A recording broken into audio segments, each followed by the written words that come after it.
14 जून की तारीख थी, साल था 2021। तब राहुल गांधी ने एक्स पर एक पोस्ट किया था, श्री राम स्वयं सत्य हैं, न्याय है, धर्म है, उनके नाम पर धोखा अधर्म है। राम मंदिर घोटाले का हैशटैग चल रहा था। मामला था जमीन की खरीद फरोख्त का और चंपत राय का नाम उछल रहा था। वो साल और आज 2026, 5 साल बीत गए। लेकिन बीते साल उस जमीन की खरीद फरोख्त के बाद चंदा चोरी की सुगबुगाहटें तेज होने लगी 2025 में, और अब 2026 आते आते पुष्टि हो गई और अब हर गुजरते दिन के साथ नई परतें खुल रही हैं। कल मैंने आपको 400 गार्ड्स वाले भारतीय जनता पार्टी के पूर्व राज्यसभा सांसद के बारे में बताया था, जिनकी कंपनी को काम पर रखा गया था राम मंदिर जन्मभूमि ट्रस्ट के जरिए। लेकिन आज कुछ और परतें खुली। एक नाम आपने और सुनी होगी, वाराणसी की सिक्योरिटी एजेंसी का सैनिक सिक्योरिटी। और 8 में से जो 6 लोग पकड़े गए हैं, हालांकि ये सब छोटी मछलियां हैं, ये इनका ताल्लुक उसी सिक्योरिटी एजेंसी से था।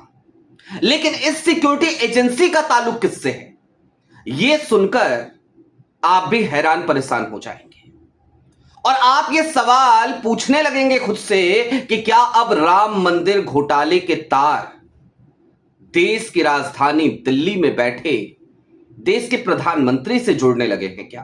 क्योंकि लोग ये कह रहे हैं, ये हम नहीं कह रहे। और क्यों कह रहे हैं तो उसके पीछे वाजिब तर्क है।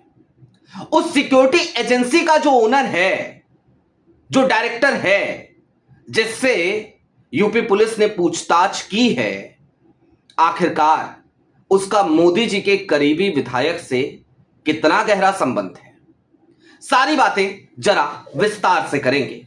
नमस्कार, मैं स्वप्निल और आप मुद्दा देख रहे हैं। दोस्तों, राम मंदिर घोटाले को लेकर, चंदा चोरी को लेकर यह एक और बड़ा खुलासा है कल के बाद, जो मुद्दा आपके सामने करने जा रहा है। अब सबसे पहले मैं आपको कुछ तस्वीरें दिखाना चाहता हूं। आपकी स्क्रीन पर एक शख्स की तस्वीर है। यह शख्स कोई और नहीं बल्कि गौरव सिंह है, डायरेक्टर हैं सैनिक सिक्योरिटी के। 3 कंपनियां चलाते हैं ये, सैनिक सिक्योरिटी प्राइवेट लिमिटेड, उसके अलावा सैनिक कंस्ट्रक्शन प्राइवेट लिमिटेड और उसके अलावा सैनिक इंफ्रास्ट्रक्चर प्राइवेट लिमिटेड। लेकिन बात सिर्फ इतनी नहीं है कि गौरव सिंह 3 कंपनियां चलाते हैं और इन्हीं की एक कंपनी सैनिक सिक्योरिटी के पेरोल पर काम करने वाले 6 लोग उन 8 में शामिल हैं, जिनको पुलिस ने गिरफ्तार किया, हिरासत में ले रखा है चंदा चोरी के मामले में। बल्कि मामला इससे आगे बढ़ता है, और कैसे बढ़ता है तो अब जरा वो समझिए, गौरव सिंह की असली पहचान जानिए। गौरव सिंह वाराणसी के राजावारी से रहने वाले हैं, मोदी जी के संसदीय क्षेत्र वाराणसी। अब आप कहेंगे कि इससे क्या फर्क पड़ता है, मोदी जी वहां से सांसद हैं, वहां के रहने वाले हैं गौरव सिंह, तो इससे क्या हो गया? नहीं, मामला सिर्फ इतना ही नहीं है। गौरव सिंह दरअसल विधायक प्रतिनिधि भी हैं। भारतीय जनता पार्टी के विधायक हैं त्रिभुवन राम।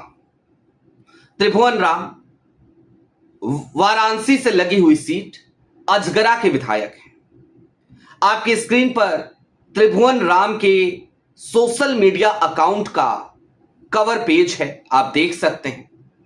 और आप त्रिभुवन राम जी के पूरे सोशल मीडिया को खंगाल डालिए, आपको मोदी जी का ही गुणगान मिलेगा, दिल्ली दरबार की ही चरण वंदना मिलेगी, लखनऊ दरबार उससे एक दूरी बनाते हुए आपको हमेशा त्रिभुवन राम दिखाई देंगे। ये टसल जो चल रही है ना राम मंदिर को लेकर के, राम मंदिर चंदा चोरी को लेकर के, ये दिल्ली बनाम लखनऊ की भी टसल चल रही है, इस बात को भी समझने की जरा जरूरत है। अब दोस्तों, चंपत राय किसके करीबी हैं? जाहिर सी बात है योगी आदित्यनाथ के नहीं। अनिल राय किसके हैं? अनिल मिश्रा किसके हैं? गोपाल राय किसके हैं? जाहिर सी बात है योगी आदित्यनाथ के नहीं। ये सभी लोग वो लोग हैं जो विश्व हिंदू परिषद और राष्ट्रीय स्वयंसेवक संघ से जुड़े रहे। अब जरा गौरव सिंह के बारे में क्या आरोप लग रहे हैं, क्या उनसे पूछताछ हुई, क्यों हुई, अब जरा उसको भी समझिए, फिर और कुछ परतें आपके सामने मैं उधेड़ूंगा अभी। दरअसल गौरव सिंह के ऊपर आरोप यह है, गौरव सिंह की फर्म के ऊपर आरोप यह है कि भाई इनकी कंपनी से स्टेट बैंक ऑफ इंडिया ने 6 लोगों को पेरोल पे लिया था, और ये जो 6 लोग पेरोल पे थे, इन्हीं 6 लोगों में चंदा चोरी करी। उन 8 में ये 6 भी शामिल हैं। जाहिर सी बात है, गौरव सिंह से पूछताछ लाजमी थी, वो हो रही है, वो आगे भी होगी, एक दौर की हो चुकी। गौरव सिंह, बकौल गौरव सिंह ने कहा कि हमें तो स्टेट बैंक ने जिन लोगों को कहा कि हायर कर लो, हमने उनको हायर कर लिया अपने पेरोल पर और उन्हें स्टेट बैंक के सुपुर्द कर दिया। इन लोगों का काम क्या था? जाहिर सी बात है, मनी मैनेजमेंट का, यानी कि पैसे को वहां कोष से लेकर के, दानदाताओं के पैसे को कोष से लेकर के बैंक तक पहुंचाना और जमा करना, और वहीं पर सारे घोटाले हुए हैं। गौरव सिंह से जब पत्रकारों ने आज सवाल किया कि भाई आप आगे भी तो कुछ बताइए, तो उन्होंने कहा कि मामला सब जुडिस है, मैं बहुत ज्यादा कुछ नहीं कहूंगा, मामला सब जुडिस है। अरे मामले की अभी जांच चल रही है, मामला सब जुडिस नहीं है, मामले की अभी जांच चल रही है। आपको यह कहना चाहिए था गौरव सिंह जी, और आप नन्हे बच्चे नहीं हैं कि आप चीजों को नहीं समझते।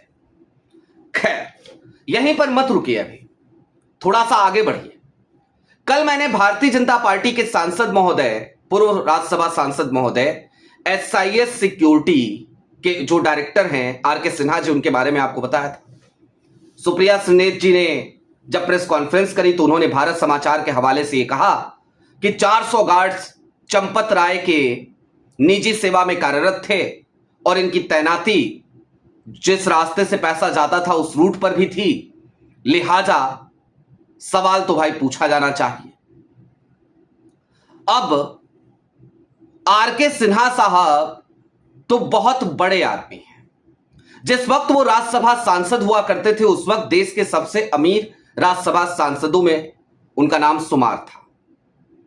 जाहिर सी बात है, उनको ये 4 करोड़, 5 करोड़, 6 करोड़ रुपयों से कोई लेना देना है भी नहीं।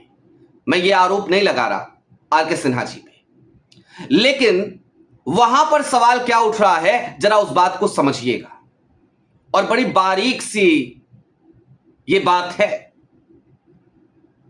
आखिरकार SIS, जिसे उज्जैन के महाकालेश्वर मंदिर ने 2021 में कारण बताओ नोटिस जारी करते हुए पूछा था कि आपको ब्लैकलिस्ट क्यों ना किया जाए, उसके बाद 2022 में चंपत राय ने उसी एजेंसी को काम क्यों सौंपा।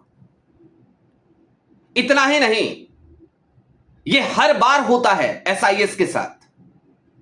2025 का साल था और 2025 के साल में कल्चरल मिनिस्ट्री ने दिल्ली के तमाम हेरिटेज जो प्लेसेस हैं, उनके देखभाल की जिम्मेदारी SIS के हवाले कर दी। 95 करोड़ का कॉन्ट्रैक्ट दिया।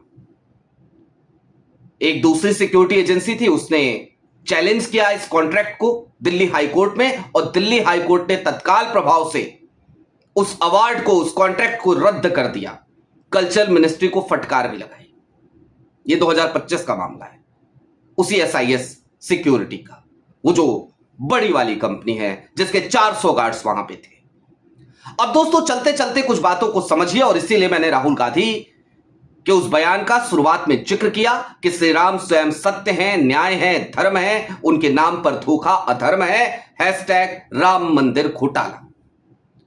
दरअसल अब एक एक करके हर किसी के चेहरे से नकाब उतर रहा है। चंपत राय को हालांकि बचाने की खूब कोशिशें की जा रही हैं, पुरजोर कोशिशें की जा रही हैं, लेकिन आज वकीलों की फौज, वहां के बार प्रेसिडेंट अध्यक्ष जो हैं फैजाबाद के, अयोध्या के, अब अयोध्या हो गया चूंकि, तो उनके नेतृत्व में आज FIR दर्ज कराने वो लोग पहुंचे। हालांकि अभी तक उन्हें हार्ड कॉपी नहीं मिली है जिस वक्त मैं ये वीडियो रिकॉर्ड कर रहा हूं, और उन्होंने कहा कि जब तक हमें FIR की हार्ड कॉपी नहीं मिलेगी तब तक हम आंदोलन करेंगे। क्योंकि आहत है हर व्यक्ति कि श्री राम के नाम पर इतना बड़ा घोटाला, राम मंदिर में चंदा चोरी। हमें दुख नहीं होता अगर राम मंदिर के इसी चंदे से कुछ मजलूमों का भला होता। हमें दुख नहीं होता इन्हीं पैसों से कुछ अस्पताल बनते। हमें दुख नहीं होता इन्हीं पैसों से कुछ विद्यालयों का संचालन होता। हमें दुख नहीं होता इन्हीं पैसों से गरीब बच्चों के भविष्य की आधारशिला रखी जाती। हमें तब भी दुख नहीं होता जब बेरोजगारों के लिए कुछ नए उपक्रम खड़े किए जाते। लेकिन यहां पर तो सिर्फ और सिर्फ धर्म का धंधा चल रहा है, और अगर उस धर्म के धंधे में चंदा चोरी हो जाए और सवाल पूछो तो कहा जाता है कि who the hell you are, why are you asking the questions. We should and we can, because we are also devotees of Ram. Ram सिर्फ आपके नहीं हैं, राम हमारे भी हैं। राम सिर्फ आप में नहीं है, राम हम में भी हैं, और आप में तो अब रावण बसने लगे हैं। जो लोग राम मंदिर में चंदा चोरी करे उनके भीतर राम नहीं। वो कहते हैं ना कि राम और रावण दोनों होते हैं किसी इंसान के भीतर। तो आपके अंदर का रावण जिंदा हो गया है, राम सो गए हैं आपके भीतर। अब दोस्तों चलते चलते कुछ और बातें जरा समझ लीजिए। मसलन ये जो गौरव सिंह हैं, सैनिक सिक्योरिटी वाले, वाराणसी के रहने वाले, वाराणसी के राजावाड़ी से रहने वाले, विधायक प्रतिनिधि हैं त्रिभुवन राम के। दरअसल ये गौरव सिंह अब अपनी सफाई देते फिर रहे हैं और बता रहे हैं कि नहीं नहीं मेरा कोई योगदान नहीं है। और जो ये बता रहे हैं वो और ज्यादा खतरनाक है, क्योंकि इन्होंने कहा कि स्टेट बैंक ने इनसे कहा कि भाई इन 6 लोगों को भर्ती कर लो, तो मैंने कर लिया। और स्टेट बैंक का बयान है कि हमसे राम मंदिर ट्रस्ट ने कहा कि फलाने एजेंसी के जरिए इन लोगों को भर्ती करवा दो, तो हमने करवा दिया। यानी कि एजेंसी भी तय चंपत राय जी के यहां से हुई, और उसमें कौन लोग काम करेंगे, उस एजेंसी के पेरोल पे 20,000 की नौकरी कौन लोग करेंगे, वो भी तय चंपत राय जी के यहां से ही हुआ। और एक ऐसी एजेंसी को चुना गया जो ना नुकुर ना करे, हां हां करे, हां में सर हिलाए। गौरव सिंह आज ये बयान देकर बच नहीं सकते। भाई आप एक प्रोफेशनल कंपनी है, आपसे कोई कहे कि अमुक आदमी को भर्ती कर लो और भर्ती करके हमें दे दो, तो क्या आप दे देंगे? वो भी एक ऐसी जगह पर, इतने संवेदनशील जगह पर? नहीं, बिल्कुल नहीं। तो आपने किया कैसे? कुल मिलाकर दोस्तों, राम मंदिर घोटाले में हमारी तहकीकात अभी जारी है। कल से लेकर अब तक हमने कुछ परतें खोली हैं, और भी परतें खुलनी अभी बाकी है। लिहाजा मुद्दा पे नए हैं तो सब्सक्राइब कीजिए। अभी के लिए इजाजत दीजिए, लेकिन जुड़े रहिए, देखते रहिए। राम मंदिर चंदा चोरी करने वालों की हर परत मुद्दा जरूर उधेड़ेगा। बहुत शुक्रिया।